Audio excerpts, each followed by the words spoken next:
Hurricane Issac is really hitting hard. I don't think we expected this much power to be out. It just wouldn't move. It just kept sitting there and sitting there. It's killing us, man.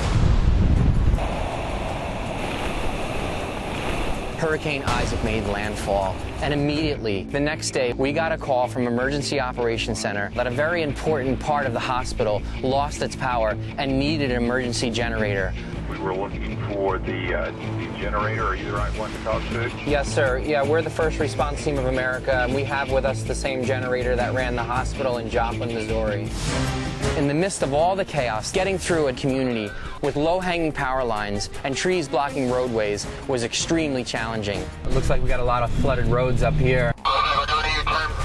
Yeah, Tim, I think it's going to be a tough one, but I think you can make it, man. That's a piece of cake, man. I got it. Good job, Tim. Good job. We got eyes in the hospital. Looks like we made it. As we were hooking up the generator, we were told that the wing of the hospital we were powering up was the MRI unit, which is very important to a hospital of that size.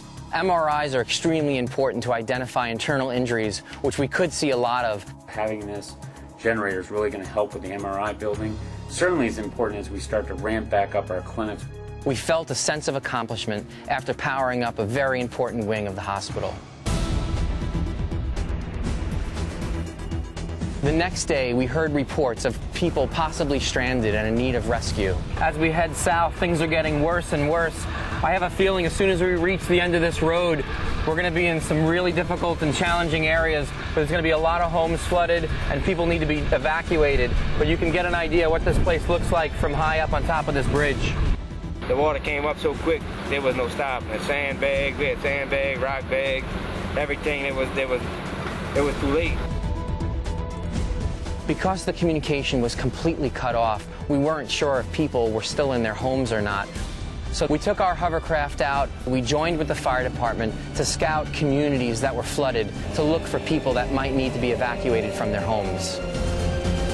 There's a lot of dangers when you're out there on the hovercraft. You don't really know what's beneath the water. There could be curbs, street signs, cars.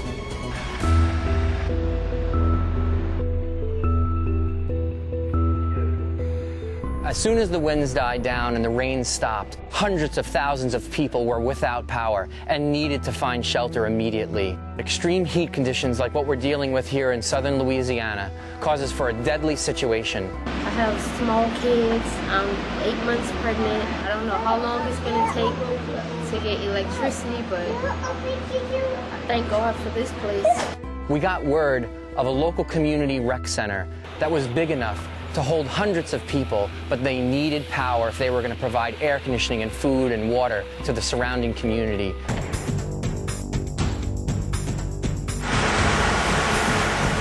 Shortly after powering up the shelter, I was informed by a Red Cross nurse that 50 elderly people from a nearby nursing home were being transferred to the shelter. At that point, I knew that we were in the right place at the right time. We have a very critical population that medically, it's life and death. It really is. You have saved lives with air conditioning. It's that important, and I just want to thank you guys. It was good to know that people who temporarily didn't have a home had a place to stay for a few days and have their basic needs met.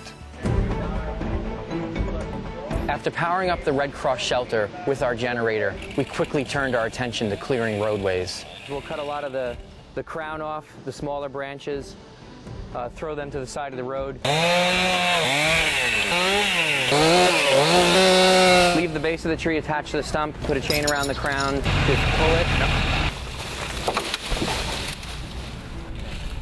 We're very thankful, you know, that they came and cut it down. I mean, you know, because it was blocking the traffic, everybody coming down here having to turn around, blocking the road up. I mean, it's a big help for people. At daybreak, the next emergency call that we received was about a levee that was about to breach in a community called Kentwood. We were asked to help build a temporary dam around the main power facility. It was really important that the substation stayed dry so that these people still had power. It was kind of a dangerous area to be in because the water level was almost up to the point of shorting out the whole system. The situation at hand was extremely challenging. Before we could build a dam, we were going to have to pump water out of the area. That's why we brought a 3,000 gallon per minute pump mounted on the back of our flatbed ram. After we finished pumping the water, we began building the dam. So we quickly got to work and helped to lay out these tiger dams and fill them with water to protect the power plant substation.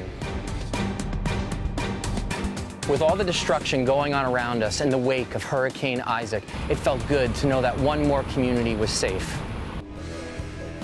We cannot solve all the problems that are caused by a powerful storm like Hurricane Issac, but we can make a difference. And at the end of the day, I think that's what matters, is that we made a difference.